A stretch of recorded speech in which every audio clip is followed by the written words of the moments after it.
Hello everyone, আসসালামু আলাইকুম। কেমন আছেন আপনারা সবাই? আজকে আমি লাউ এবং শোল মাছ দিয়ে মজাদার একটা রান্না করলাম। আজকে এই রান্নাটাই আপনাদের সাথে শেয়ার করব। আশা করছি আজকের রেসিপিটি আপনাদের কাছে ভালো লাগবে। তাহলে চলুন পুরো রেসিপিটি দেখে নেওয়া যাক।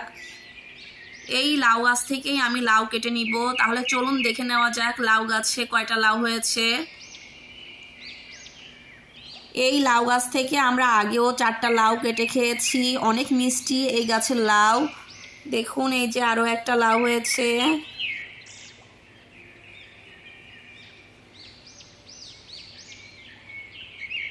এখানে আরো একটা লাউ হয়েছে, কিন্তু এই লাউটা ছোট, এটা এখন কাটা যাবে না। এটা আরো 2 দিন পরে কাটতে হবে। 2 দিন পরে এটা খাওয়ার উপযোগী হবে। তো আমি এই বড় লাউটাই কেটে নিব।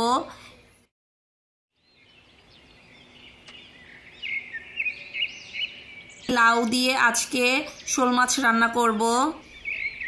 দেখুন এই যে বাজার থেকে শোল মাছ কিনে এনেছে, একেবারে তাজা শোল মাছ লাফাচ্ছে। আমি মাছটাকে কেটে নিব। নিজের গাছ থেকে কাটা তরতাজা লাউ এবং একেবারে লাফাচ্ছে তাজা শোল মাছ দিয়ে আজকে আমি লাউ শোল মাছ রান্না করব। মাছটাকে আমি কেটে ভালো করে ধুয়ে নিয়েছি। এখানে লাউটাকেও কেটে নিয়েছি রান্না করার জন্য। এখন চুলাতে একটা কড়াই বসিয়ে দিয়ে আমি এর মধ্যে দিয়ে দিচ্ছি 3 চা চামচ পেঁয়াজ বাটা, দিয়ে দিচ্ছি রসুন বাটা 1/2 চা চামচ, দিয়ে দিচ্ছি জিরা বাটা 1 চা চামচ, দিয়ে দিব ধনিয়া গুঁড়া 1 চা চামচ। এখন পরিমাণ মতন সয়াবিন তেল দিয়ে নিচ্ছি।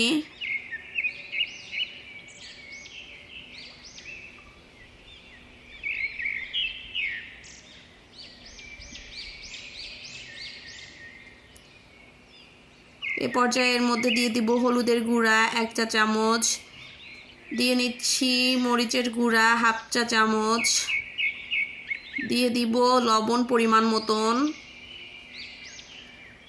এখন মশলাটাকে আমি কিছুক্ষণ একটু ভালো করে কষিয়ে নিব।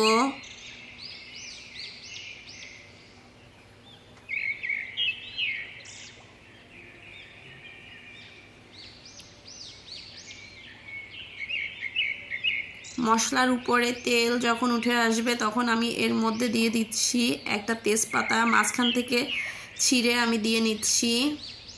মশলাটাকে আরও কিছুক্ষণ কষিয়ে নিব। এ পর্যায়ে এর মধ্যে দিয়ে দিব সামান্য পরিমাণের পানি।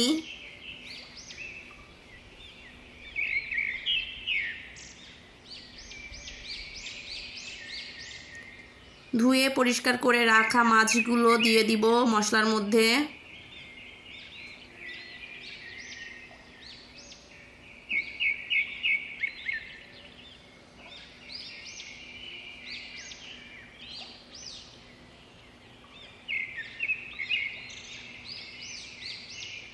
মাছটাকে মশলার সাথে একটু কষিয়ে নিব।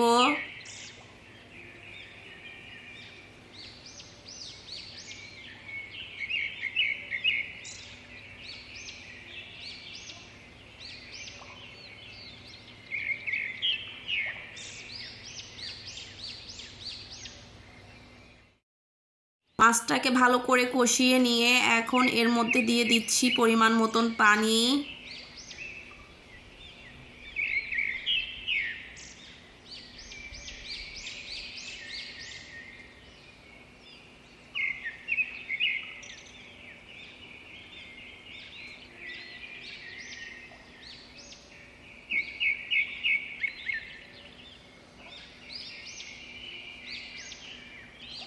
লাউ রান্না করার সময় বেশি পানি দিব না, কেননা লাউ রান্না করার সময় এর থেকে অনেকটা পানি বের হয়। মাছগুলো একটু এক সাইড করে রেখে কেটে রাখা লাউগুলো দিয়ে নিচ্ছি।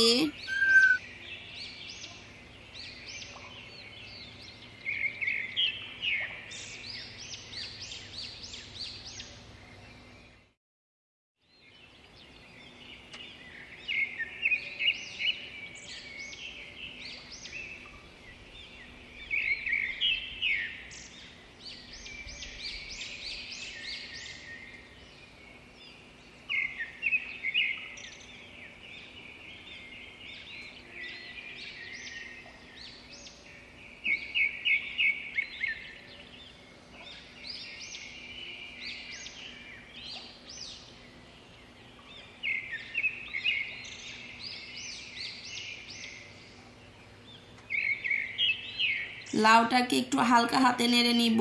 এখন মাছগুলোকে আমি উপরের দিকে উঠিয়ে দিব যাতে নাড়াচাড়ার সময় মাছগুলো ভেঙে না যায়।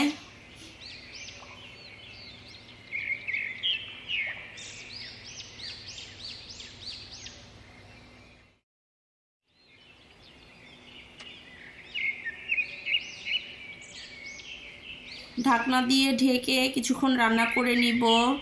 ঢাকনা তুলে নেড়ে নিতে হবে।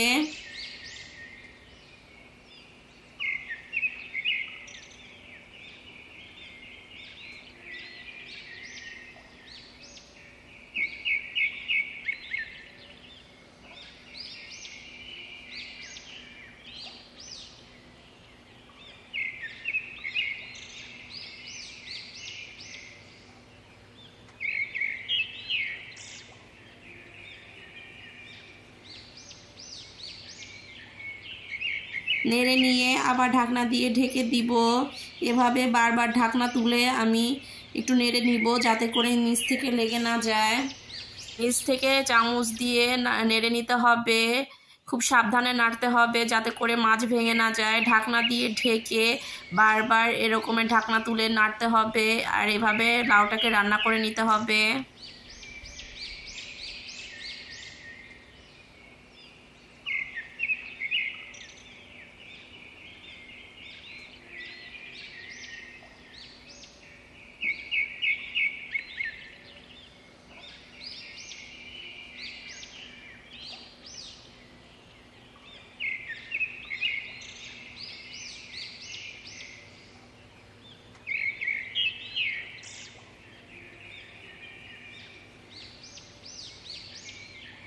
লাউ সিদ্ধ হয়ে গিয়েছে।